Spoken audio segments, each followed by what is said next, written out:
أشهد أن لا إله إلا الله.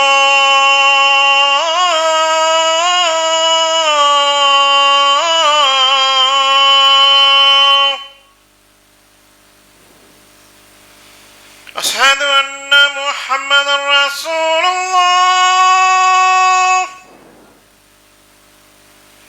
أشهد أن محمدا رسول الله.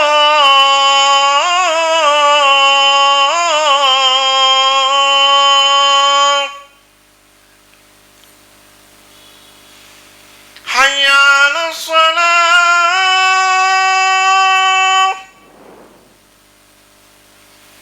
حي على الصلاة.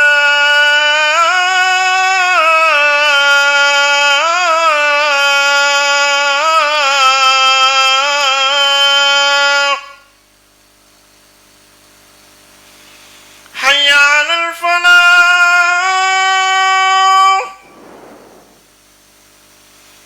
حي على الفلاح.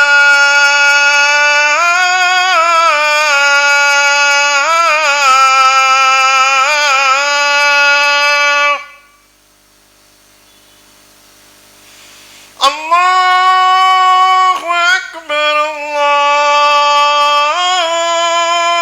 أكبر. لا إله إلا الله.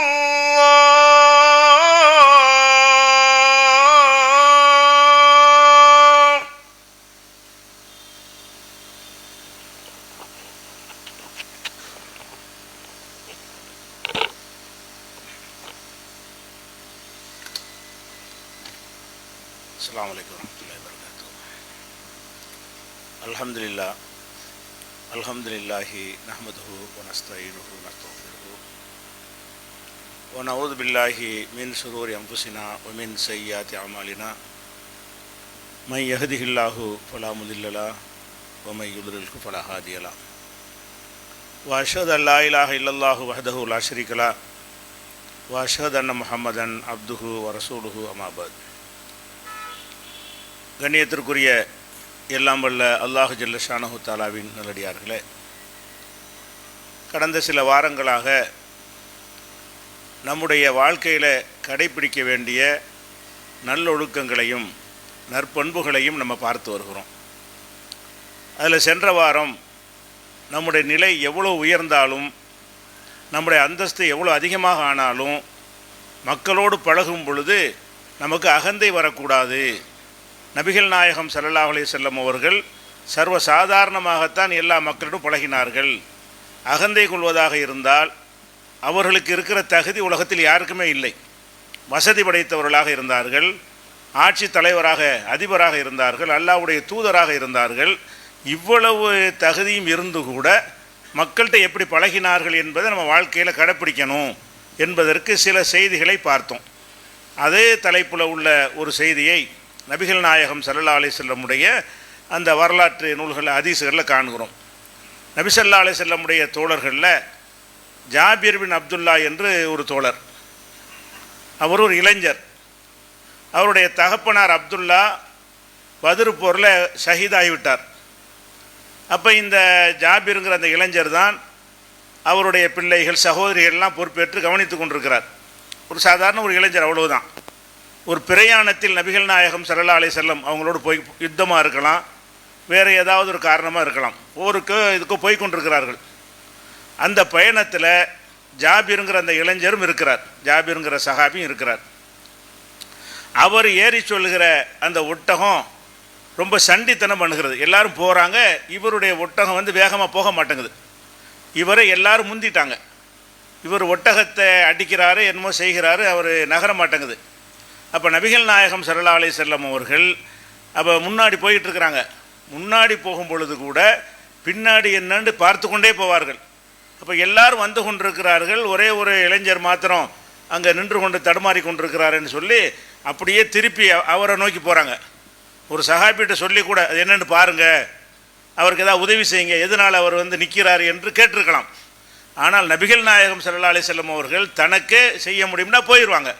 உடனே அவரை நோக்கி போய் நீ ஜாபிர் தானேன்னு கேட்குறாங்க. இதெல்லாம் யாபத்தில் வச்சுக்கிற முடியாது.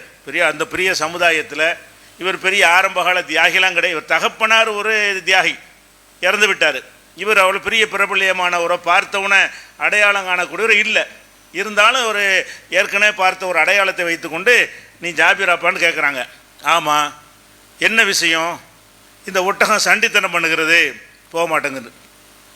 அப்போ என்ன செய்கிறாங்கன்னு ரசூல் ஸல்லல்லாஹு அலைஹி வஸல்லம் அவர்கள் அந்த ஒட்டகத்தை அவங்க கையால் தட்டுறாங்க. அது எழுந்துருச்சு. எழுந்தவொன்னே அந்த ஒட்டகத்தில் ஏற பேசிக்கிட்டு வர்றாங்க, உரையாடல் பண்ணுறாங்க. திருமணம்லாம் ஆகிடுச்சா? இதெல்லாம் ரசூலுல்லாஹ்க்கு தேவையில்லை, அல்லாஹ்வுடைய தேவையா இது? உனக்கு திருமணம் ஆகிடுச்சா? தகப்பனார் இறந்துட்டார், அப்போ இவர் கல்யாணம் பண்ணிட்டாரான்ட்டு அதை விசாரிக்கிறாங்க. உனக்கு திருமணம் ஆகிவிட்டதா? ஆமாம் ஆகிடுச்சு. நீ கன்னி பெண்ணை திருமணம் செய்தாயா, விதவை பெண்ணை திருமணம் செய்தாயான்னு கேட்குறாங்க. நான் விதவையைத்தான் திருமணம் செய்தேன். ஏப்போ நீ இளைஞனாத்தானே இருக்கிறேன், நீ ஒரு இளம்பெண்ணை திருமணம் செய்யலாமே? இப்படியெல்லாம் விசாரிக்கிறாங்க. அவர் சொல்கிறார், என்னுடைய தகப்பனார் இறந்துட்டார், ஷஹீத் ஆகிட்டார். அவருடைய பொம்பளை பிள்ளையெல்லாம் என் சகோதரிகள்லாம் இருக்கிறாங்க, என் பொறுப்பில் இருக்கிறார்கள். அவர்களை ஒரு விதவை பெண்ணாக இருந்தால் தாய் போல கவனித்துக் கொள்வார். ஒரு கன்னி பெண்ணை நான் திருமணம் செய்தால் இந்த பிள்ளைகளை என்னால் கவனிக்கக்கூடிய மனைவியாக இருக்க மாட்டார் என்பதற்காக அந்த சகோதரிகளுக்காக நான் ஒரு விதவையை நான் திருமணம் செய்து கொண்டேன். என்ன கொஞ்சம் வயசு கூட்டினவங்களை திருமணம் செய்தேன்னு சொல்கிறார். அப்போ ரசூல் ஸல்லல்லாஹு அலைஹி வஸல்லம் செய்கிறாங்கன்னா சரின்னு சொல்லிட்டு, நீ இந்த ஒட்டகத்தை எனக்கு வித்துறியா? ஒட்டகம் சண்டித்தனம் பண்ணுகிறது, எனக்கு விலையை கொடுத்துட்டு வேறு ஒட்டகம் வாங்கிக்கேங்கிறாங்க. அது ஒன்றுக்கு ஆகாதுன்னு தெரிஞ்சுக்கிட்டு என்ன செய்கிறாங்க, சொல்கிறாங்க, சரி விற்கிறேன். அதுக்கு ஒரு விலையை பேசி நீ அங்கே கொண்டாந்து ஊருக்கு போன உடனே அந்த ஒட்டகத்தை கொண்டாந்து கொடுத்துட்டு காசை வாங்கிக்க அப்படின்னு சொல்லி ரசூல் ஸல்லல்லாஹு சொல்லிடுறாங்க. சொல்லிவிட்டு திரும்ப அதை போய்கொண்டே இருக்கிறார்கள். அப்போ போன உடனே என்ன செய்கிறாங்கன்னா, ரசூல் ஸல்லல்லாஹு அலைஹி வஸல்லம் வேகமாக போயிட்டாங்க. போய் பள்ளி வாசலில் நின்று கொண்டே இருக்கிறார்கள். இவர் சேர்றாரு. சேர்ந்த உடனே ரசூல் ஸல்லல்லாஹு சொல்கிறாங்க, நீ அந்த ஒட்டகத்தை அங்கே கட்டி போட்டுட்டு போய் 2 ரக்காத் தொழு, பள்ளிவாசலில் போய் 2 ரக்காத் தொழுங்கிறாங்க. அவர் தொழு போனதுக்குள்ளே அபூ ஹுரைராவை கூப்பிட்டு இவருக்கு அந்த தங்கத்தை எடை போட்டு, அந்த ஒட்டகத்துக்கு விலை பேசுனாங்க இல்லையா, அதை எடை போட்டு கொடுத்துருங்க என்ற உடனே அந்த ஒட்டகத்தை கட்ட சொல்லிட்டாங்கல்ல, அதுக்குரிய கிரையத்தை பள்ளிவாசலில் வச்சு கொடுக்குறாங்க. அப்போ சமுதாய அமைப்புக்கு தான் வாங்கியிருக்கிறாங்க. பள்ளிவாசலேருந்து கொடுத்ததுனால அந்த ஒட்டகம் ஒரு சமுதாயத்துக்கு ஜக்காத்து கொடுக்குறதுக்கு, ஏழைகளுக்கு உதவட்டுமே என்பதற்காக வேண்டி அதை வாங்கியிருக்கிறாங்க. அல்லது குர்பானி கொடுக்கலாம் என்பதற்கு வாங்கியிருக்கலாம், ஏதோ ஒரு பணிக்காக வேண்டி. அப்போ அந்த கொடுத்த உடனே என்ன செய்கிறாருன்னு கேட்டால், காசை வாங்கிட்டு கொஞ்சம் அதிகமாகவே நிறுத்து கொடுத்தார் எனக்கு. அப்போ ஒரு துல்லியமாக நிற்காமல் கொஞ்சம் நிறுத்து கொடுக்கும் பொழுது கொஞ்சம் அதிகமாகவே தந்தார் அபூ ஹுரைரான்னு சொல்கிறாங்க. சொல்லிவிட்டு அவர் திரும்பி போகிறார். போகும் பொழுது அவர் கூட்டிகிட்டு வாங்கன்னு ரசூல் ஸல்லல்லாஹு அலைஹி சொல்கிறாங்க. அவர் சொல்கிறார், ரசூலுல்லாஹ் கூப்பிட்டு நான் பதறி போயிட்டேன்.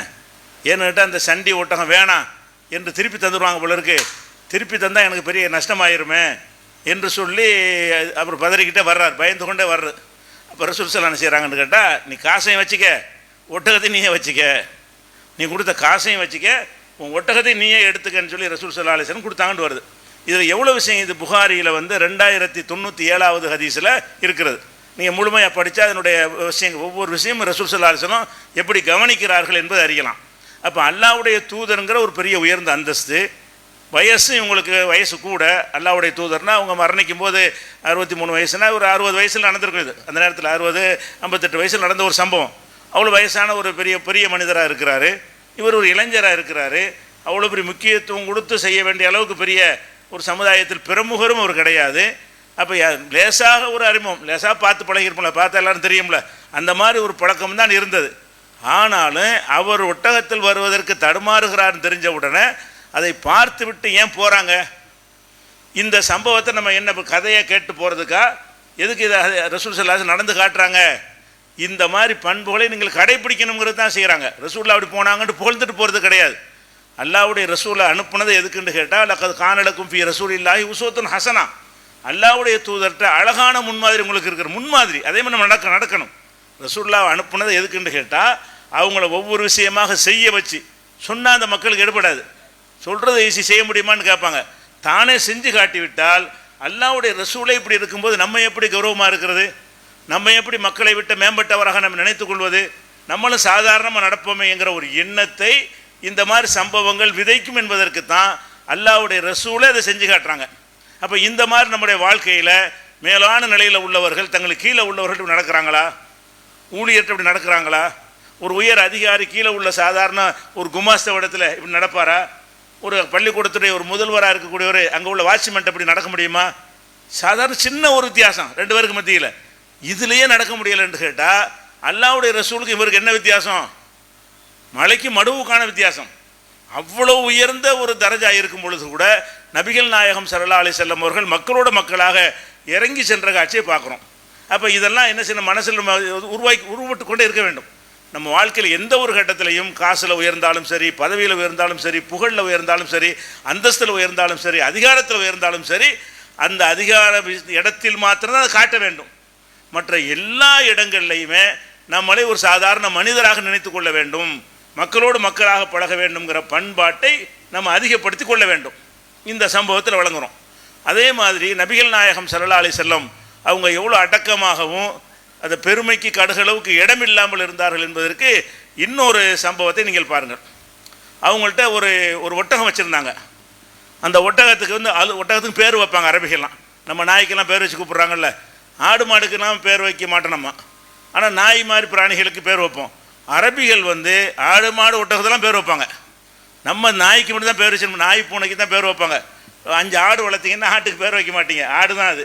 ஆனால் நபிகள் நாயகம் ஸல்லல்லாஹு அலைஹி வஸல்லம் அரபு சமுதாயத்தில் ஒட்டகன்னா ஒட்டகத்துக்கு பேர், 5 குதிரை இருந்தால் ஒரு குதிரைக்கும் பேர், அப்படி கோவேறு கழுதைக்கு பேர் வச்சுருப்பாங்க. அப்போ ரசூல் ஸல்லல்லாஹு அலைஹி வஸல்லம் அவர்கிட்ட ஒரு ஒட்டகம் இருந்தது, அதுக்கு அலுபாண்டு பேர் வச்சுருந்தாங்க. அந்த ஒட்டகத்துடைய சிறப்பு என்னன்னு கேட்டால், எந்த ஒரு பந்தயத்தில் கலந்து கொண்டாலும் அந்த ஒட்டகத்தை ஜெயிக்க முடியாது. நபிகள் நாயகம் ஸல்லல்லாஹு அலைஹி வஸல்லம் அவர்கள் அடிக்கடி ஒட்டக பந்தயம் நடத்துவார்கள். இங்கேருந்து அவ்வளோ தூரம் வரைக்கும் போகணும், யார் போயிட்டு வர்றா, எதுக்கு நடத்துகிறார்கள்னு கேட்டால் அது ஒரு போர் பயிற்சிக்கு உதவும். ஒட்டகம் என்பது சூதாட்டத்துக்குரிய பந்தயம் அல்ல. இது பந்தயம் என்று சொன்னால் திறமையை சோதிப்பதற்கான, பணத்தை வைத்து விளையாடக்கூடிய பந்தயம் மார்க்கத்தில் கூடாது. சும்மா யார் கபடி விளையாடுறோம், யார் நல்ல நீண்டு விளையாடுறதுக்காக பண்ணுறோம்ல, அந்த மாதிரியான போட்டிகள் வைக்கலாம். அப்போ நபிகள் நாயகம் ஸல்லல்லாஹு அலைஹி வஸல்லம் அவர்கள் ஒட்டகம் குதிரைக்கெல்லாம் என்ன செய்வாங்க, பந்தயம் வைப்பாங்க. எது சீக்கிரமாக போயிட்டு சீக்கிரமாக வருது, அந்த மாதிரி பந்தயம் வைக்கும் பொழுதெல்லாம் நபியுடைய ஒட்டகம் தான் ஜெயிக்கும். அவங்க எந்த ஒட்டக பந்தயம் வச்சாலும் சரி, இந்த அலுபாங்கிற இந்த ஒட்டகம் தான் என்ன செய்யும், ஃபஸ்ட்டு வந்துடும். இதுதான் காலமெல்லாம் நடந்து கொண்டே இருக்கிற ஒரு சம்பவம். இப்படி இருக்கும் பொழுது ஒரு தடவை பந்தயம்னு சொல்கிறாங்க. அப்போ ஒரு கிராமத்திலேருந்து ஒருத்தர் வர்றார், அவர் ஒட்டகத்தை கொண்டு வர்றார். அவர் என்ன செய்கிறாருன்னா, அவர் ஏறி விரட்டுறாரு, அது பறந்து போச்சு. ரசூல் ஸல்லல்லாஹு அலைஹி வஸல்லம் ஒட்டகத்தையே மிஞ்சிருச்சு. எந்த ஒட்டகமும் அதை மிஞ்ச முடியாது. அவ்வளோ ஒரு பராமரிப்புனாலே அது மாதிரி செலக்ட் பண்ணி ரசூலை வாங்கியிருப்பாங்க, அவங்க விரும்பி வாங்கியிருப்பாங்க. அப்போ அந்த மாதிரி இருக்கும் பொழுது ரசூல் ஸல்லல்லாஹு அலைஹி வஸல்லமுடைய ஒட்டகம் பின்தங்கி இன்னொருத்தர் யாரோ எவரோன்னு தெரியாத ஒரு கிராமவாசி கொண்டு வந்த ஒரு ஒட்டகம் முன்னேறிடுச்சு. அப்போ இது என்ன, சஹாபாக்கள் இப்படி அதிர்ச்சி, ஆச்சரியம், வேதனை. என்ன வேதனை? ரசூலுல்லாஹ் தானே இப்போ ஃபஸ்ட்டில் வருவாங்க, அல்லாஹ்வுடைய தூதருடைய ஒட்டகம் தானே முதல்ல வரும், நமக்கு இந்த மாதிரி இந்த பேருடைய ஒட்டகம் ஜெயிச்சிருச்சே, ரசூலுல்லாஹ் எவ்வளோ வருத்தப்படுவாங்க. எல்லாருக்கும் வரும்ல, கோழி சண்டை விடுவாங்க, இவனுடைய கோழி செத்துருச்சுன்னா கொலையே நடக்கும். ஆட்டு சண்டை விடுவாங்க, இவனுடைய ஆடு தோற்று போச்சுன்னா என்ன வயிறேன், அங்கனக்குள்ளேயே மனுஷனுக்கு மனுஷன் கட்டிக்கிட்டு சாவுவாங்க. அப்போ அந்த மாதிரி தங்களுடைய பிராணிகள் தோற்று விடுவதை பெரிய இழிவாகவும் அவமானமாகவும் எல்லாருமே கருதுகிறார்கள். கார் ரேஷன் விடுவாங்க, பைக் ரேஷன் விடுவாங்க. ஒருத்தன் முந்திட்டான்னு சொன்னால் பிந்தி வந்தவனுக்கு என்ன செய்ய முடியாது, ஜீரணிக்க இயலாது. வாழ்க்கையை போச்சு, நாசமாக போயிட்டோம் என்றெல்லாம் இது மனிதனுடைய இயல்பாக இருக்கிறது. அப்போ நபிகள் நாயகம் ஸல்லல்லாஹு அலைஹி வஸல்லம் அது சாதாரணமாக ஒரு இயல்பு. ஆனால் எப்பவும் ஜெயித்துக்கிட்டு இருக்கிற ஒன்று தோத்துட்டா, பொதுவாக 2 பேர் போட்டி விடும்போது பின்தங்கிட்டாலே மன வருத்தமாக இருக்கும். 10 வருஷம் நான் தான் ஃபஸ்ட்டு, அப்படி இருந்த ஒரு விஷயம் 11ஆவது வருஷம் தோத்துருச்சுன்னு சொன்னால் அவன் என்ன நிலைக்கு ஆளாவான்? அந்த மனிதன் அதோட வாழ்க்கை தற்கொலையோடு செஞ்சுக்கிடுவான். நம்ம வாழ்க்கை முடிஞ்சு போச்சு, பெரிய கேவலமாக போச்சே, நம்ம ஒட்டகம் தோற்று போச்சே அப்படின்னு நினைக்கிறான்.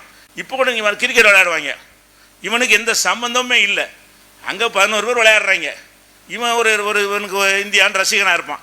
அது தோத்துட்டா 3 நாள் சாப்பிட மாட்டேங்கிறான். அந்த கிரிக்கெட்டில் நேசிக்கிற ஒரு அணி தோத்துருச்சுன்னு சொன்னால் இவனுக்கு சாப்பாடு உன்னுடைய டீம் அல்ல, உனக்கு உரிமையான பொருள் கிடையாது, அது உன்னுடைய ஆடு மாடு மாதிரி உன்னுடைய உடைமையான பொருள் அந்த கிரிக்கெட் டீமுங்கிறது. அவன் ஒரு தொழிலுக்கு வியாபாரத்துக்காக விளையாடுகிறார்கள், அது செட்டிங் பண்ணி விளையாடுகிறார்கள். ஸோ யார் ஜெயிக்கணும் யார் தோற்கதெல்லாம் முன்னாடி முடிவு செஞ்சு கொண்டு விளையாடுகிறார்கள். அப்படியான ஒன்றில் நீ ரசிக்கக்கூடிய ஒன்று தோத்துருச்சின்னு சொன்னால் என்ன செய்கிற, அது தோத்து போயிடறான். சினிமாங்க இவன் ரசிக்கிற ஒரு சினிமாக்காரனுடைய படம் தோத்துறா தற்கொலை பண்ணிக்கிறான். படம் வெற்றி படமாக அமையலையாம், அதனால நான் இனிமேல் வாழ்ந்து என்ன அர்த்தம் இருக்குது எனக்கு. இப்படி தான் மனிதன் இருக்கிறான், எல்லா மனுஷனும் இருக்கிறான். ஒரு முஸ்லீம் அப்படி இருக்கக்கூடாதுன்னு ரசூலுல்லாஹ் தான் வழிகாட்டுறாங்க.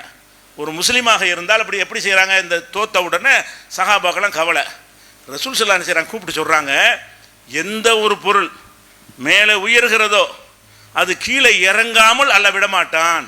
அது அல்லாஹ்வுடைய செயல். தான் மேலே போய்கிட்டே இருக்க முடியாது. எதாக இருந்தாலும் மேலே போனாலும் அது கீழே இறக்காமல் என்ன செய்ய மாட்டான், அல்லாஹ் இருக்க மாட்டான். அது அல்லாஹ்வுடைய இறை நியதி. அதனால் என்னுடைய ஒட்டகம் ஜெயிக்கும் என்றால் என்ன விளைக்கிறேன்னு, இன்றைக்கு ஜெயித்து விட்டது நாளைக்கு தோக்கும். எப்போ ஜெயித்தாலும் எப்படி நம்ம முடிவெடுக்கணும்னு கேட்டால், இன்றைக்கு ஜெயித்து விட்டது நாளைக்கு தோற்கலாம். இந்த மாதிரி ஒரு மனநிலை ஒருவருக்கு இருந்தால் இது பாதிக்குமா? அதான் எனக்கு தெரியுமா, தோத்தம் தெரியுமேன்னு போயிடும். அப்படி எடுத்துக்கிட்டாங்க ரசூல் ஸல்லல்லாஹு அலைஹி வஸல்லம். ஒரு லைட்டாக எடுத்துக்கொண்டு அது அந்த இடத்துல மார்க்கத்தை வர போதிக்கிறாங்க. என்னுடைய ஒட்டகம் தான் ஜெயிச்சுக்கிட்டே இருக்கணும் எழுதி வச்சிருக்கிறானா, அது திடகாத்திரமாக இருக்கிற வரைக்கும் ஜெயிக்கும். அதுக்கும் வயசாகும், அதுக்கும் பலவீனம் வரும். அதை விட வலிமையான ஒன்று வந்து விட்டால் தோற்று போயிடும். இதான இயற்கை நியதி என்பதை ரசூலுல்லாஹ் விளக்குறாங்க. எப்படி செய்யறாங்க? ஹக்குன் அலல்லாஹி, அல்லாஹ்வுக்கு உரிய கடமை. என்ன கடமை என்றால், அல்லாஹ் எர்த்தபிய செய்யும் என துன்யாவில் எந்த பொருள் மேலே போனாலும் இல்லா வலாஹு, அதை கீழே தள்ளாமல் இருக்க மாட்டான். அல்லாஹ் மேலே வைப்பான், மேலே போனாலும் கீழே இறக்கி விட்டு போயிடுவான். எதுக்கும் இதுவில் கிடையாது இப்படின்னு சொல்லி இந்த நேரத்தில் சொல்ல இயலுமா? சும்மா பயான் பண்ணிட்டு போயிடலாம். இந்த மாதிரி ஒரு தத்துவத்தை என்ன செய்யலாம், பயான் மாதிரி சொல்லிட்டு போயிடலாம். தனக்கு ஒரு பாதிப்பு ஏற்பட்டிருக்கிறது, தான் நேசித்த ஒரு ஒட்டகம் தோத்து இருக்கிறது, தோற்காத ஒட்டகம் தோத்து இருக்கிறது, மக்கள் எல்லாம் கூட அதில் கவலைப்படுறாங்க. அந்த நேரத்தில் ரசூலுல்லாஹ் என்ன செய்கிறாங்கன்னு கேட்டால், எல்லாம் சகஜம் தானப்பா, இது என் ஒட்டகம்டா தோக்காதா? இப்படியான ஒரு மனநிலை வந்து நம்மள்கிட்ட இருக்குதா? அப்போ நமக்கு இழிவாவில் கருதுகிறோம், கேவலமாவில் கருதுகிறோம். அப்போ அடக்கம் உள்ளத்தில் இருக்கும் என்று சொன்னால் இது மாதிரியான பிரச்சனைகள்லாம் ஒரு கிராமவாசிகிட்ட இறங்கி போகிறாங்க. இப்போ யாரோ எவரோ என்று தெரியாத கிராமவாசி ஜெயிச்சதில் வந்து அதிலே மகிழ்ச்சி அடைகிறாங்க, அதில் சந்தோஷப்படுறாங்க. இதுதான் இறை நியதிங்கிறாங்க. கடுகளவு கூட அவங்களே இது பாதிக்கவில்லை. இந்த மாதிரி பண்பாடுகள் எல்லாம் நம்ம வாழ்க்கையிலே வர வேண்டும். ஏதாவது ஒரு இழப்பு கஷ்டம் மாற்றம் வந்து விட்டது என்று சொன்னால் அதுக்காக வேண்டி இடிஞ்சு போய் உட்கார்ந்து விடுவது, எல்லாம் முடிந்து விட்டது வாழ்க்கையை என்று நினைப்பதற்கெல்லாம் இஸ்லாத்தில் இடமே கிடையாது. இந்த விஷயத்தை நீங்கள் புகாரியில் 2872வது ஹதீஸில் பார்க்கலாம். அதே மாதிரி நபிகள் நாயகம் ஸல்லல்லாஹு அலைஹி வஸல்லம் அவர்கள் இது ஒரு பிரயாணம் பண்ணி போயிட்டுருக்குறாங்க. ஒரு போருக்காக வேண்டி போயிட்டுருக்கும் பொழுது மக்களும் சேர்ந்து போகிறாங்க. போய்கொண்டிருக்கிற என்ன ஆகுதுன்னு கேட்டால், ஒரு கூட்டத்தார் வர்றாங்க, எதிரில் வர்றாங்க. கிராமவாசிகள். கிராமவாசினா எப்படி இருப்பாங்கன்னா, அவங்களுக்கு நாகரிகம்லாம் தெரியாது. இப்போ நம்ம காலத்தில் சில நாகரிகங்கள் வச்சுருக்கிறோம்ல, அந்த மாதிரி நாகரிகம்லாம் அவங்களுக்கு தெரியாது. கிராமத்தார்கள், அந்த காட்டு அரபிகள்னு சொல்லுவாங்க. அதை இந்த காட்டு அரபிகளாக இருக்கிற சில ஆளுக்கு வந்து என்ன செய்கிறாங்கன்னா, ரசூலுல்லாஹ்ட்ட கிட்ட வந்து என்ன செய்கிறாங்கன்னு கேட்டால், அவங்களுடைய சட்டையை இந்த மேலாடையை பிடிச்சி இழுத்து எங்களுக்கு எதாவது கொடுங்க. கேட்குறது இப்படி தான் கேட்பான். கொடுக்க நம்ம எப்படி கேட்போம், கொடுக்குறத பார்த்து எதாவது செய்யுங்க இப்படி நம்ம கேட்போம். அந்த காட்டரப்பு எப்படி கேட்பான்னு கேட்டால், நம்ம சட்டையை பிடிச்சி கேட்பான், கொடுக்குறே இல்லையா, வழிப்பறி மாதிரி கேட்பான். அப்போ அந்த கிராமத்தாருடைய பண்பாடு அப்படி தான் இருந்தது. ரசூலுல்லாஹ் பிறகு மாற்றிட்டாங்க. அவங்கள உயர்ந்த பண்பாடு உள்ளவர்களாக பிறகு மாற்றினார்கள். ஆரம்பத்தில் எப்படி இருந்தார்கள்னு கேட்டால், எந்த நாகரிகம் பண்பாடு எதுவுமே இவர் யார், நம்ம யார், நம்ம கொடுத்தா வச்சுருக்குறோம், கொடுத்த கடனையாக போய் கேட்க போகிறோம், ரசூலுல்லாஹ்ட்ட உதவி தானே கேட்க போகிறோம் அப்படின்லாம் உணராமல் அவர் தந்துதான் அவனு அப்படிங்கிற ஒரு உரிமை எடுத்துக்கொண்டு ரசூல் ஸல்லல்லாஹு அலைஹி வஸல்லம் மேலாடை பிடிச்சி இழுத்து செய்கிறாங்க, அந்த உதவியை கேட்குறாங்க. அந்த இழுத்த இழுப்பில் உடம்பெல்லாம் செக்க சிவேர்ந்த உடம்பு உங்களுக்கு, அந்த உடம்புல அந்த துணி இறுக்கி என்ன செய்யுது, வரி விழுந்துற அளவுக்கு ஆகி மேலாடையே திருப்பி இழுத்துட்டு போயிட்டாங்க. வேற ஆளுக்கு கையில் மாறி மேலாடையை கொடுங்கப்பான்னு கத்துறாங்க. அப்போ அந்த மாதிரி ரசூல் ஸல்லல்லாஹு அலைஹி வஸல்லம் மேலாடையை பிடுங்கி கொண்டு போகிற அளவுக்கு வந்து அவங்கள்ட்ட உதவி கேட்குறாங்க. இந்த மக்கள் எல்லாம் இருக்கிற சகாபாக்கள், பண்பட்ட சகாபாக்கள் இருக்கிறாங்க. இது வந்தது பண்படாத கிராமவாசிகள் கூட இருக்கிற மக்கள் எல்லாம் பண்பாடும் நடக்கக்கூடியவங்க. அவங்க முன்னாடியே வந்ததுனால இந்த பாடங்களை பெற்றுக்கொண்டார்கள். அவங்களும் சரியான கோபமாக இருக்குது, இவங்களுக்கு எதிராக ஏதாவது செய்யணும் தடுக்கணும்னு நினைக்கிறாங்க. ரசூல் ஸல்லல்லாஹு அதை அமைதிப்படுத்துகிற என்ன சொல்கிறாங்க, என்னிடத்தில் நீ உதவி கேட்குறீங்க, என்னிடத்தில் இந்த அங்கே முள் மரங்களாக இருக்குது, முள் மரங்கள் உள்ள பகுதி அது, அந்த முள் மரங்களில் போய் அந்த அந்த அவங்க மேலாடைய கூட கிழிந்துலாம் விட்டது, அந்த மாதிரி முள் மரத்தை தள்ளி வர விட்டாங்க. அப்போ ரசூல் ஸல்லல்லாஹு அலைஹி சொல்கிறாங்க, இந்த முள் மரத்தை பாருங்கன்னா நிறைய மரம் இருந்திருக்கு, இந்த மரத்தை பார்த்தீங்களா, இவ்வளோ மரம் இருக்குல்ல, இந்த எண்ணிக்கை அளவுக்கு என்னிடத்தில் செல்வங்கள் இருந்தாலும் அவ்வளவு உங்களுக்கு தந்து விடுவேன், நான் வச்சுக்கிற மாட்டேன், நாளைக்குன்னு ஒன்றை நான் வைத்து கொள்ள மாட்டேன், கொஞ்சம் வச்சா தருவேன், நிறைய இருந்தால் தரமாட்டேன், அந்த மாதிரி பாலிசனே கிடையாது. எனக்கு இந்த முள் மரம்னு அவங்க சொல்லி காட்டுறது நிறைய இருந்திருக்குன்னு விளங்குது. எங்கே பார்த்தாலும் முள் மரங்களாக முளைத்திருக்கிறது. அதை சுட்டி காட்டி சொல்கிறாங்க, இந்த முள் மரங்கள் எண்ணிக்கை அளவுக்கு என்னிடத்தில் செல்வங்கள் இருந்தாலும் நான் என்னை கஞ்சனாக நீங்கள் காண மாட்டீர்கள், அத்தனை உங்களுக்கு தந்து முடித்து விடுவேன் இப்படி சொல்கிறாங்க. இந்த நேரத்தில் எந்த மனுஷனுக்காவது இப்படி சொல்ல வருமா, கோவம் வருமா? அல்லாஹ்வுடைய பெரிய அந்தஸ்து உள்ள ஒரு ஆள், சக்கரவர்த்தி, ஜனாதிபதி, இறை தூதர்னு ஒரு மரியாதை நடத்தணும். இவங்க யாரை அவருடைய உரிமையான ஆளும் கிடையாது. ஒரு நண்பர், ஃப்ரெண்டுன்னு சொல்ல முடியுமான்னா அப்படியும் கிடையாது. யாரையும் ஒரு கிராமத்துலேருந்து வர்ற ஆளுங்க. அது வந்தது உதவி தான் கேட்க வந்தாங்க, கொடுத்த கடனை கேட்கறதுக்கு வரல. அப்போ அந்த மாதிரி வரும்போது அநாகரிகமாக நடந்தால் நமக்கு என்ன கோவம் வரும்? சட்டையை பிடிச்சி இழுக்கிறாங்க, முள் மரத்தில் தள்ளுறாங்க, மேலாடையெல்லாம் கிழிக்கிற அளவுக்கு ஆகுது. அப்படின்னு தெரியல இல்லையா? அப்படின்னு ஒரு யுத்தத்துக்கு போய் சண்டை பிடிக்கிற மாதிரி நபி ஸல்லல்லாஹு அலைஹி வஸல்லம் நடக்கிறாங்க. அப்போ ரசூல் ஸல்லல்லாஹு அலைஹி வஸல்லம் அவர்கள் அப்போ சொன்ன பதில் என்ன? என்னிடத்துல எவ்வளோ இருந்தாலும் தருவேன், இதுக்கே பதறீங்க, இருக்கிறலாம் உங்களுக்கு தான் தரப்போகிறேன் என்று ரசூல் ஸல்லல்லாஹு அலைஹி வஸல்லம் அவர்கள் அப்போ சொல்கிறாங்க. பொதுவாக என்ன செய்வோம், கொடுக்கணும்னு நினச்சா கூட கொஞ்சம் திமிரா பேசினான்னு வைங்க, இல்லைன்றவாங்க. ரேஷன் கடையில் போய் ஒரு அதிகாரிட்ட போய் உங்களுக்கு தர வேண்டிய பொருள் தான், ஏதாவது ஒரு வார்த்தையை பேசிட்டு உனக்கு கிடையாது போ, எங்கே வேணாலும் போய்க்க அப்படின்னு சொல்லுவாங்க. அப்போ அந்த வாங்கும் பொழுது கூட ஒரு நான் ஒரு உரிமையோட அந்த மாதிரி கேட்குறத உடன்பட மாட்டாங்க. அதிகாரிகள்கிட்ட சொந்த காசை தருவதில்லை, மக்கள் காசு தான் தர்றாங்க. ஆனால் அதிகாரிகள்கிட்ட அநாகரிகமாக நடந்து கொண்டார்களே ஆனால் அவனை விரட்டி அடிச்சிருவாங்க. அவன்கிட்ட என்ன செய்யணும், கை கட்டி நிற்கணும். கை கட்டி நிற்காமல் சும்மா அப்படி நின்று கேட்டானா இப்படி தான் கேட்பியா நீ, உனக்கு இல்லை போ, இப்படி சொல்லக்கூடியெல்லாம் நீங்கள் பார்க்குறோம். முஸ்லீம் அதிகாரியாக இருந்தாலும் இப்படி தான் செய்கிறாரு. எல்லார்ட்டையும் இந்த பண்பாடு இருக்கிறது, கெட்ட பழக்கம் இருக்கிறது. ஆனால் நபிகள் நாயகம் ஸல்லல்லாஹு அலைஹி வஸல்லம் அவர்கள் நடந்து கொண்ட இந்த பண்பாட்டில் எவ்வளோ ஒரு படிப்புன்னு இருக்கிறது. இப்படி நம்ம இருந்தால் நடக்க இயலுமா? ஆனால் ஏளணும். ஏன் ஏல மாட்டேங்குதுன்னு கேட்டால் இது மாதிரியான விஷயங்கள் எல்லாம் கதையாக கெட்டு போயிடும். இந்த மாதிரி சம்பவங்கள் நம்ம கேட்டால் கூட ஓ ரசூல் அப்படி நடந்தாங்களா, அப்படி தான் நடந்திருப்பாங்க, அதுக்கு தானே சொல்லப்படுதா? ரசூல் ஸல்லல்லாஹு அலைஹி வஸல்லம் அப்படி நடந்தாங்கன்னா அதோட நல்லா நடக்கணும், அப்படி எடுக்கணும்.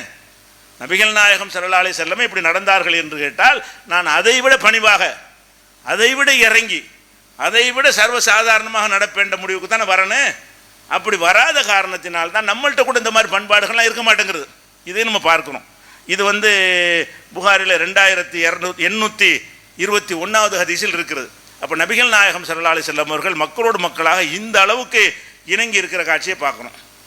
பள்ளிவாசல் இருக்கிறாங்க ரசூல் ஸல்லல்லாஹு அலைஹி வஸல்லம், பள்ளிவாசலுக்கு வீட்டில் இருக்கிறாங்க. பள்ளிவாசலும் வீடு ஒன்று தான். ரசூல் ஸல்லல்லாஹு அலைஹி வஸல்லம் வீடு என்பது பள்ளிவாசல். அந்த பள்ளிவாசலுக்குள்ளே எப்படி போயிடலாம், அங்கேருந்து உள்ளே வருவாங்க. பள்ளிவாசலுக்கு வீட்டுக்கும் வாசல் இருக்கும். அப்போ பள்ளிவாசலும் வீடு ஒன்றாக இருக்கும் பொழுது வீட்டுக்குள்ளே இருக்கிறாங்க. வீடுனா என்ன, அரண்மனையா? சும்மா ஒரு பாய் போட்டு மறைச்சிருக்கும்.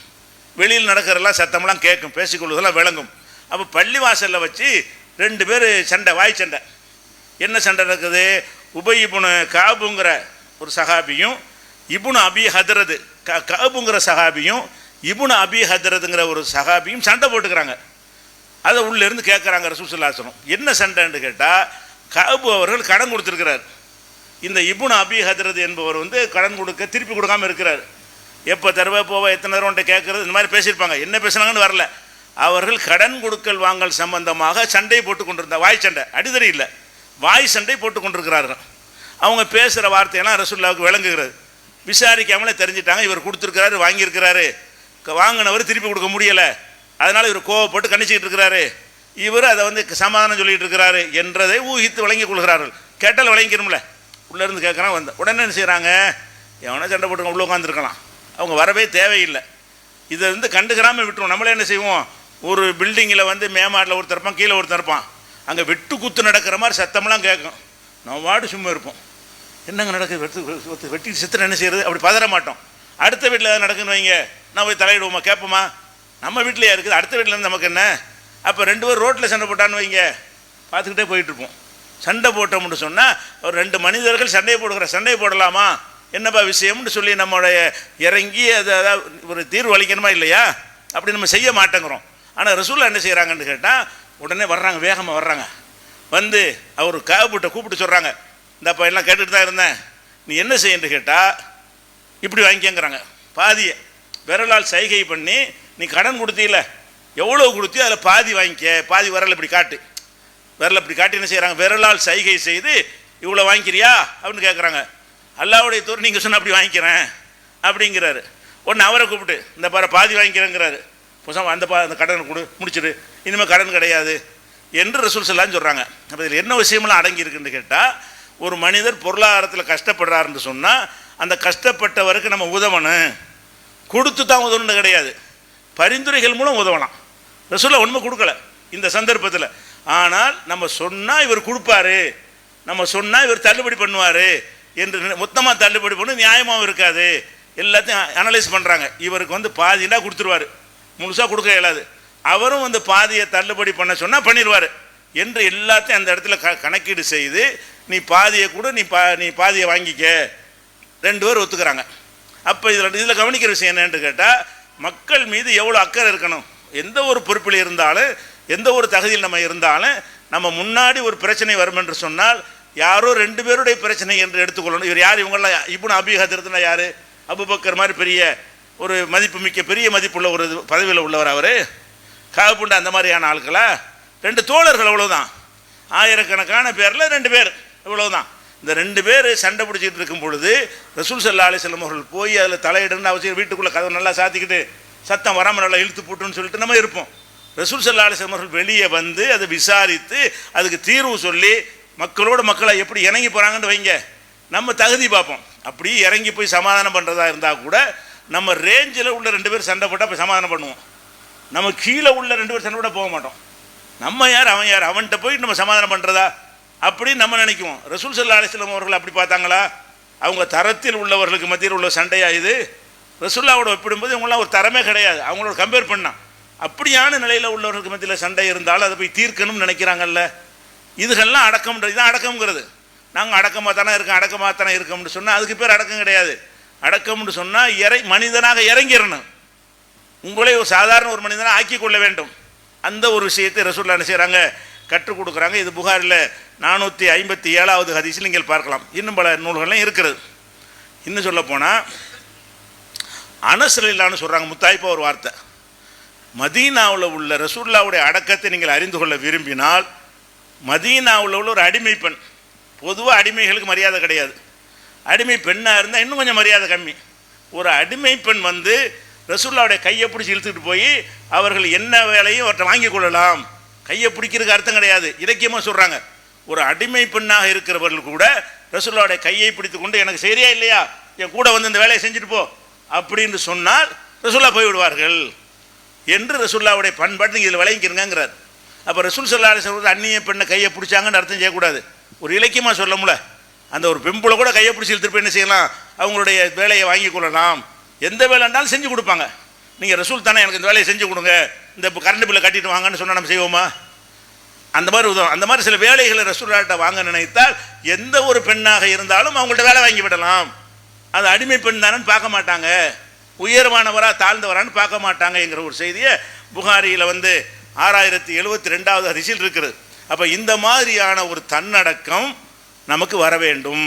ரசூலுல்லாஹ்வுடைய வாழ்க்கையை முன்மாறி எடுத்துக்கொண்டு இதுவரைக்கும் நம்மள்கிட்ட இல்லாவிட்டால் கூட நம்மளை மேலானவன் நினைக்கிறோமே, அதுதான் உள்ள நம்மளை நரகத்துக்கு தள்ளக்கூடியது. அந்த ஆணவம் பெருமையை குறித்து இஸ்லாம் சொல்லக்கூடிய எச்சரிக்கைகளை இன்ஷா அல்லாஹ் அடுத்த வாரம் பார்க்கலாம். அஸ்ஸலாமு அலைக்கும்.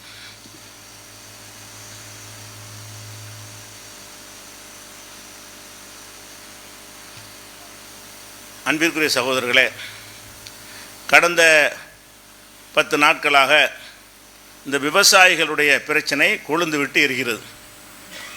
உலக வரலாற்றில் இவ்வளோ பெரிய மக்கள் திரள் போராட்டம் நடந்ததே இல்லை. ஏன்னா மக்கள் அதிகமாக உள்ள ஒரு நாடு, அதையும் பார்க்கணும். அப்போ 1 கோடிக்கும் நெருக்கமான மக்கள் என்ன செய்கிறாங்க, அந்த டெல்லியை சூழ்ந்து விவசாயிகள் போராடி கொண்டு இருக்கிறார்கள்.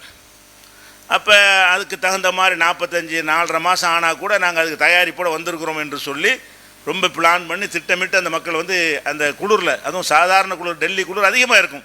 அப்போ இப்போ வந்து ரொம்ப அதிகமான குளிர் உள்ள ஒரு சீசன், அந்த ஒரு சீசனை கூட அவங்க சகித்து கொண்டு நடு ரோட்டில் படுத்துக்கொண்டு அவங்க அந்த போராட்டத்தில் ஈடுபட்டிருக்கிறாங்க. இந்த விவசாயிகளுடைய பிரச்சனை என்ன ஏது என்பதெல்லாம் சின்ன டயத்தில் விளக்கல, பெரிய விஷயங்கள் விளக்க வேண்டி இருக்கிறது. பொதுவாக ஒரு விஷயம் இருக்கிறது, இஸ்லாத்துடைய இந்த விவசாயத்தை குறித்து இஸ்லாத்துக்கு ஒரு பார்வை இருக்கிறது. அதை மட்டும் நீங்கள் விளங்கி கொண்டால் போதும். என்ன பார்வை என்று கேட்டால், நபிகள் நாயகம் ஸல்லல்லாஹு அலைஹி வஸல்லம் காலத்தில் இந்த விளை பொருட்களுடைய விலை ஏறி விடுகிறது. விளை பொருட்கள்னால் என்ன, கோதுமை இந்த மாதிரி பேரிச்சம்பழம் விலை ஏறி விடுகிறது. விலை எதனால் ஏறும்? உற்பத்தி கம்மியானுச்சின்னு சொன்னால் விலை ஏறிக்கணும். விலை ஏறதுக்கு முக்கியமான காரணம் என்ன? 100 டன் உற்பத்தி ஆகிற இடத்துல 50 டன் தான் உற்பத்தி ஆகுது. அது மழையினால் இருக்கலாம், வெள்ளத்தினால் இருக்கலாம், அல்லது ஏதாவது பூச்சிப்பட்டையெல்லாம் அரிச்சு விட்டு அந்த செடி கொடிகள் நாசமாக்குனதுனால ஏதோ ஒரு காரணத்தினால உற்பத்தி கம்மியாகிவிட்டால் விலை என்ன செஞ்சிடறேன், அதிகமாயிரும். ஏன்னு கேட்டால் அப்போ தான் அவனுக்கு கட்டுப்படி ஆகும். விலை அதிகமாகுதுன்னா அந்த விவசாயி வந்து ஒரு ஏக்கரில் வந்து பயிரிடுறான், அரை ஏக்கர் அளவுக்கு தான் தேருதுன்னு சொன்னால் அந்த உழைப்பு அதில் நம்ம எடுக்கணும். அவன் அதிகமாக விற்றா தானே அவனுக்கு கட்டுப்படி ஆகும் என்கிற காரணத்தினால அவன் விலையை கூட்டத்தான் செய்வான். அதுக்கு நியாயம் இருக்கிறது. அப்போ சஹாபாக்கள்லாம் வந்து என்ன செய்கிறாங்கன்னா, அல்லாஹ்வுடைய தூதரை இந்த விலையை வந்து ஒரு கண்ட்ரோல் பண்ணுங்க, இவ்வளவு தான் விற்கணும், பேரிச்சம்பழத்தை இவ்வளோ தான் விற்கணும், அது மாதிரி ஒவ்வொரு பொருள்களும் என்னென்ன பொருள் கோதுமைண்டா இவ்வளோ தான் விற்கணும் என்று ஒவ்வொரு பொருளுக்கும் நீங்கள் வந்து விலை கட்டுப்பாடு கொண்டு வாருங்கள் என்று கேட்குறாங்க. கொண்டு வர்ற இடத்துல ரசூலுல்லாஹ் இருக்கிறாங்க. கொண்டு வரக்கூடிய பவர் மன்ன சக்கரவர்த்தி அதிபருங்கிற ஒரு அதிகாரம் இருக்கிறது. அல்லாஹ்வுடைய தூதராக இதை முறையிடலை, ஜனாதிபதிங்கிற வகையெல்லாம் முறையிடுறாங்க. ரசூலுல்லாஹ் என்ன செய்கிறாங்கன்னு தெரியுமா, அல்லாஹ் தான் நம்மளை படைச்சவன், அவன் தான் அதிகமாகவும் குறைவாகவும் தரக்கூடியவன். அல்லாஹ் தான் சில இடத்துல சீசனில் அதிகமாக உற்பத்தி தந்துடுவான், சில நேரத்தில் கம்மியாக்கி விடுவான். இது அல்லாஹ் செய்கிற வேலை. அந்த மாதிரி வரக்கூடிய நேரத்தில் நான் போய் இதில் விலை கட்டுப்பாடு செஞ்சு அவர்களுக்கு அநீதி இழைத்தவனாக ஆகி அல்லாஹ்விடத்தில் எனக்கு எதிராக அவர்கள் வந்து வழக்கு தொடுத்து அந்த ஒரு நிலையில் நான் அல்லாஹ்வை சந்திக்க விரும்பலை. இந்த விலை கட்டுப்பாடு செய்யுங்கள்னு சொல்லும் பொழுது உற்பத்தி அவன் செய்கிறான், அவன் கஷ்டப்பட்டுருக்கிறான், விலை ஏற்றி இஷ்டத்துக்கெலாம் ஏற்ற முடியாது. தக்காளி வந்து கிலோ 40 பைசாவுக்கு விற்கிதா இல்லையா? சில நேரத்தில் ஏன் ஜாஸ்தியாக போனால் விற்று தான் ஆகணும். விலை ஏற்றுறது இறக்குறதெல்லாம் வந்து பிளான் பண்ணிட்டு ஏற்ற முடியாதுங்க. அது விலை பொருட்களை, அழுகும் பொருட்களை எல்லாம் விலை ஏற்ற முடியாது. ஏற்றுறாண்டால என்ன அர்த்தம், அவ்வளோ லாஸாக இருக்குது அவனுக்கு. அதனால கொஞ்சம் ஏற்றி விற்க தான் செய்வான். அதிகமாக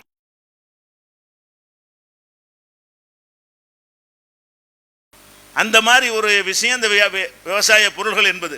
இப்போ ரசூலுல்லாஹ் என்ன செய்கிறாங்கன்னு கேட்டால் இந்த வார்த்தையே சொல்கிறாங்க. ரசூல் இன்னல்லாஹ அல் காபிலு அர் ராசிக்கு, அல்லாஹு தான் அதிகமாக தர்றவன், சுருக்கமாக செஞ்சிடுறவன் சொல்லிவிட்டு எந்த ஒரு மனிதனுடைய உயிருக்கோ எந்த ஒரு மனிதனுடைய உடைமைக்கோ என்னால் பாதிப்பு ஏற்பட்டு அவன் மறுமையில் அல்லாட்ட எனக்கு எதிராக முறையிடக்கூடிய நடவடிக்கை நான் எடுக்க மாட்டேன், அப்படி ஒரு நிலையில் நான் சந்திக்க மாட்டேன். இந்த விவசாயிகள் என்பது அவங்க உயிர் நாடி, அவங்களுடைய ஆதாயம் இல்லாமல் அவர்கள் கஷ்டப்படுத்தணும் என்று சொன்னால் மறுமையிலையும் குற்றம். உலகத்தில் என்ன ஆகுன்னு கேட்டால் இந்த விவசாயத்தை விட்டுட்டு போயிட்டான்னு வைங்க, நம்ம எல்லாம் என்ன செய்வோம், எந்த நவீன உணவாக இருந்தாலும் அதுக்கு விவசாயம் வேணும்.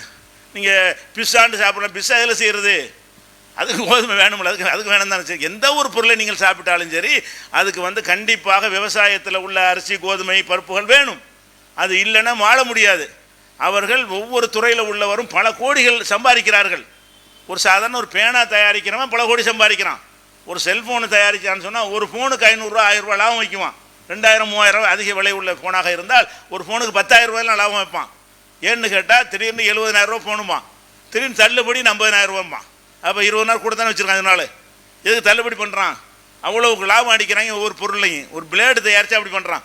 விவசாயிக்கு என்ன கிடைக்குது, அவன் படுற கஷ்டத்துக்கு நீங்கள் ஒப்பிட்டு பார்த்தீங்கன்னா அந்த உழைப்புக்கு உள்ள கூலி அவனுக்கு கிடைக்குதா? இன்றைக்கி வரையும் கிடைச்சிருக்குதா? கிடைக்கல. நீங்கள் இவ்வளோ காலம் ஆனாலும் அரிசி என்ன விலைக்கு வாங்குறீங்க? உலகத்திலே சீப்பான பொருள் எது? விவசாயி உற்பத்தி பண்ணுறது தான். அரிசி அவ்வளோ கம்மியாக உங்களுக்கு கிடைக்குது. அரிசி என்ன செய்ய, தண்ணி பாட்டிலுக்கு என்ன விலை, பால் என்ன விலை? தண்ணி பாட்டில் என்ன செய்கிறான், 25 ரூபான்னு விற்கிறான். பால் அந்த விலை தான். விவசாயி இந்த பாலை கறக்கிறதுக்காக வேண்டி மாட்டுக்கு தீவனம் போட்டு எவ்வளோ கஷ்டப்பட்டு அந்த மாட்டுக்கு விலை வாங்கி அதை பாலை கறக்கிறான். அந்த பாலை எவ்வளோக்கு அவனுக்கு விற்க முடியுதுன்னு கேட்டால் 25 ரூபாய்க்கு விற்க முடியுது. அதே மாதிரி அதே அளவு உள்ள தண்ணீரும் 25 ரூபாய்க்கு விற்கிறது. அப்போ ஒரு தண்ணீர் விலை கூட அவனுக்கு என்ன செய்யலை, தண்ணிக்கு ஒரு செலவும் பண்ணலை, மருந்தை போட்டு என்ன செய்யறான், கலக்கி டப்பாவில் அடைக்கிறான். இதுக்காக வேண்டி அவன் நினைச்ச விலையை வைக்க முடிகிறது. அப்போ இந்த விவசாயிகளை பொறுத்த வரைக்கும் அவங்களுக்கு எது நல்லது, அவங்க எதை விரும்புகிறாங்களோ அதை தான் ஒரு அரசாங்கம் செய்யணும். பிள்ளைகளும் போக தேவையில்லை. நீ விவசாய நன்மைக்கு ஒரு சட்டம் கொண்டு வந்தேன்னு சொல்கிற, அது விவசாயி பாதிக்குதுன்னு சொல்கிறான். நீ அவன் நன்மைக்கு தானே கொண்டு வந்த, அவன் பாதிக்கிற பிறகு எதுக்கு இந்த சட்டம்? ஒரு விவசாயி போராடுறானா, பஞ்சாபே இங்கே தான் வந்து நிற்கிறது. பஞ்சாப் தான் நாட்டிலே பெரிய விவசாய பூமி. பஞ்சாப்னா பஞ்சுனா 5, ஆப்புன்னா நதி, 5 நதி ஓடுகிறது. அதனால் இந்த மாநிலத்துக்கு என்ன பேர், பஞ்சாப்னு பேர். 5 நதிகள் ஓடக்கூடிய, இப்போ பார்த்தாலும் செழிப்பாக இருக்கக்கூடிய, நாட்டுக்கெல்லாம் கோதுமையை சப்ளை செய்யக்கூடிய ஒரு மாநிலம் எது? பஞ்சாப். அப்போ அவன் தான் வந்து அதை தீர்மானிக்கக்கூடியவனாக இருக்கிறான். ஹரியானாவும் அதே மாதிரி, அவனும் டெல்லியெலாம் கிடக்கிறான். ஊப்பியிலேருந்து அதிகமான பேர், நம்ம போல் இங்கே இருந்த தூரம் ஜாஸ்தியாக இருக்கிறனால டெல்லியை சுற்றி உள்ள மாநிலங்களில் உள்ள விவசாயிகள்லாம் அங்கே வந்து கிடக்கிறாங்க போது இவன் சொல்கிறான் விவசாய நன்மைக்கு தான் செஞ்சோம். இவன் கொண்டு வர்ற சட்டம் விவசாயிக்கு நன்மை தருன்னு வச்சுக்கிடுவான். நீ விவசாயிக்கு தான் நன்மைங்கிற, அவன் இல்லைங்கிறான்ல, விட்டுற வேண்டியதானே. அவன் நன்மைக்கு தானே இப்போ செஞ்சேங்கிற. நன்மைக்கு செஞ்சிருந்தா 3 பேர் வருவானா, 10 பேர் வருவான். அவ்வளோ பேர் சேர்ந்துக்கிட்டு சட்டத்தை வாபஸ் வாங்குறான். விவசாயத்துடைய பொருளை எல்லாம் வந்து பெரிய பெரிய கார்ப்பரேட் நிறுவனங்கள்கிட்ட கொடுத்து அவன் கொள்ளையடிப்பதற்காக அந்த சட்டம் அந்த சட்டத்தை தனியாக இன்னொரு நாளைக்கு விளைவிக்கலாம் இன்ஷா அல்லாஹ். அந்த சட்டத்துக்கு உள்ளே போகலை. முதல் விஷயம் என்னன்னு கேட்டால், விவசாயி எதிர்க்கிறானா இல்லையா? எல்லா விவசாயம் எதிர்க்கிறான. டெல்டா பூரா சென்னையில் கூட பந்து நடக்கலை. டெல்டா மாவட்டங்கள் அந்த காவிரி நீரில் விவசாயம் பண்ணக்கூடிய பகுதிகள் பூரா முழுசாக அந்த கடையெடுப்பு பந்து செஞ்சு காட்டினார்கள். அப்போ விவசாயி அந்த வழியை உணர்ந்து செய்யும் பொழுது அதை மாற்றுறதுக்கு வாபஸ் வாங்க என்ன தயக்கம்? அதை வாபஸ் வாங்கலை, நீ வந்து திமிரா இருந்தேன்னு சொன்னால் அவன் விவசாயத்தை நிப்பன்னு என்ன செய்வ? எந்த கார்பரேட் கொடுப்ப? விவசாயம் இனிமேல் செய்ய மாட்டோம் என்று அவன் நிலமாக போட்டு விட்டான் என்று சொன்னால் அப்புறம் நாடு என்ன ஆகுறது? அப்போ இதை விளங்கணும். விவசாயிகளுக்கு விஷயத்தில் நம்மளை அநியாயம் பண்ணுகிறோம். விவசாயியுடைய பொருள்கள் எல்லாம் முருங்கைக்காயிலேருந்து கீரையிலேருந்து விலையை பார்த்தீங்கன்னா வருது வைத்தறிச்சலாக இருக்கும். அவ்வளோ கம்மியான அற்பமான ரேட்டுக்கு அவன்கிட்ட என்ன செய்கிறோம்? அவன் விற்கிறான், அதில் பேரம் பேசுகிறோம்.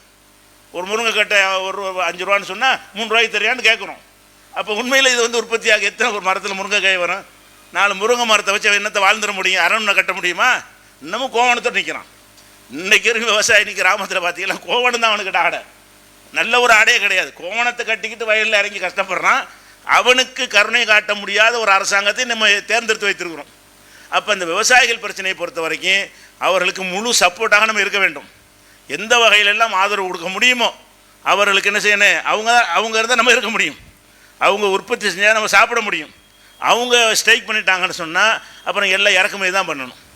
எல்லாம் இறக்குமதி பண்ணால் விலை தாறுமாறாயிரும். நீங்கள் அரிசி 500 ரூபாய்க்கு குறைஞ்சி வாங்க இயலாது. இறக்குமதி பண்ணி தான் சாப்பிடணும். வந்தால் கிலோ அரிசி 500 ரூபாய்க்கு வாங்க வேண்டி வரும். இப்போ 50 ரூபா 40 ரூபாய்க்கு உலகத்தில் எங்கேயா அரிசி இருக்குதா? $50 விற்கிறான் அரிசியை. இங்கே 50 ரூபாய்க்கு கிடைக்கிறது. $50 என்னாச்சு? 350 ரூபா, 3500 அவ்வளோ ரேட்டுக்கு உலகத்திலலாம் பொருள்கள் விற்றுக்கிட்டு இருக்கும் பொழுது இவன் அவ்வளோ அற்பமான ரேட்டுக்கு இன்றைக்கி இவனுடைய பொருள்கள் வந்து சந்தையில் கிடைக்குதா? அதை தாங்கி கொண்டு உழைத்து கொண்டிருக்கிறான். அவனுக்கு மேலும் மேலும் சலுகை செய்து விட்டுவிட்டு அவனை இருக்கக்கூடிய சட்டங்களை போட்டால் நாடு அழிந்து விடும் என்பதை என்ன செய்கிறோம்? ஒரு எச்சரிக்கை.